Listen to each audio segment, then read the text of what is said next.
সবাইকে নমস্কার, জয় হিন্দ, বন্দে মাতরম। আজকে আমরা জানব বক্তব্যের ব্যাপারে।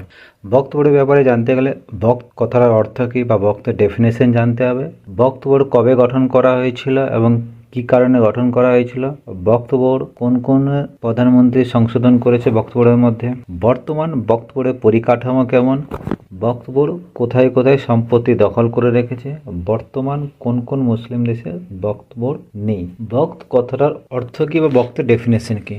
কোনো মুসলিম তার নিজের ইচ্ছায় কোনো বস্তু বা সম্পত্তি আল্লাহর নামে দান করে দেয়, সেই দান করা বস্তু বা সম্পত্তিকে বক্ত বলা হয়।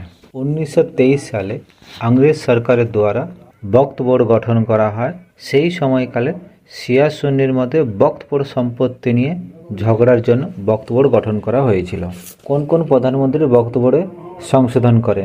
দেশ স্বাধীন হওয়ার পরে পণ্ডিত জওহরলাল নেহরু, ইন্দিরা গান্ধী, রাজীব গান্ধী, 1995 পিভি নরসিম্হা রাও, 2013-তে ডক্টর মনমোহন সিং বক্তব্যের মধ্যে সংশোধন করেছে। বর্তমান বক্তব্যের পরিকাঠামো কেমন। বক্তব্যে প্রধানত 5 জন মেম্বার হবে।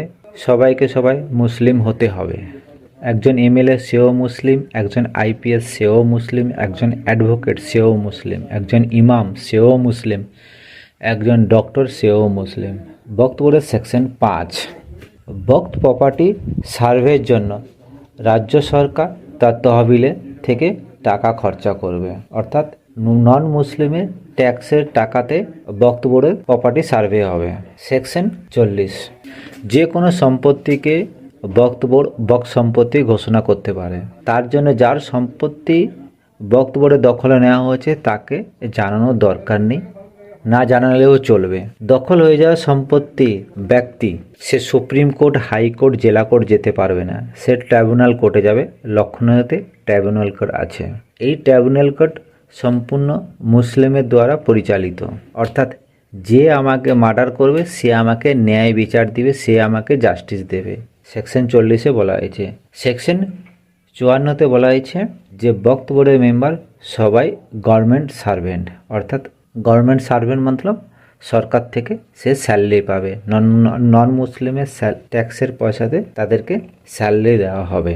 বর্তমান বক্তব্যের পাশে 8 লাখ একর ভূমি রয়েছে, অর্থাৎ দেশের 3rd largest property holder, railway এবং ডিফেন্সের পরে।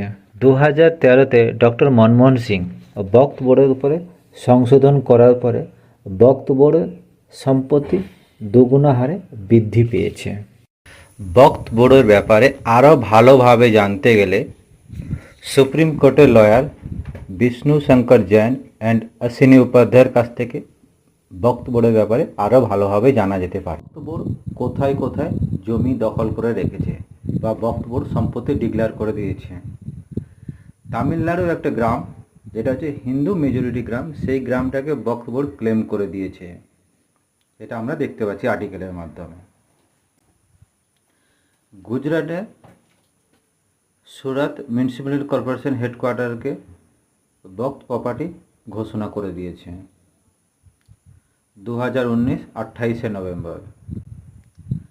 2005 সালে তাজমহলকে ইউপির সুন্নি বক্তব্য বক্ত সম্পত্তি ঘোষণা করেছে। আম্বানি হাউস অ্যান্টিলা বক্তব্য ঘোষণা করে দিয়েছে, যা আমরা আর্টিকেলের মাধ্যমে দেখতে পাচ্ছি।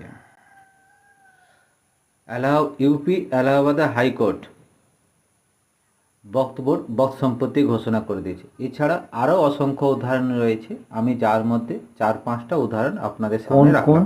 মুসলিম দেশে বর্তমান সময়ে বক্তব্য নেই। পৃথিবীর বুকে 57টা মুসলিম কান্ট্রি রয়েছে। এখনও অনেক মুসলিম কান্ট্রি আছে যেখানে বক্তব্য নেই।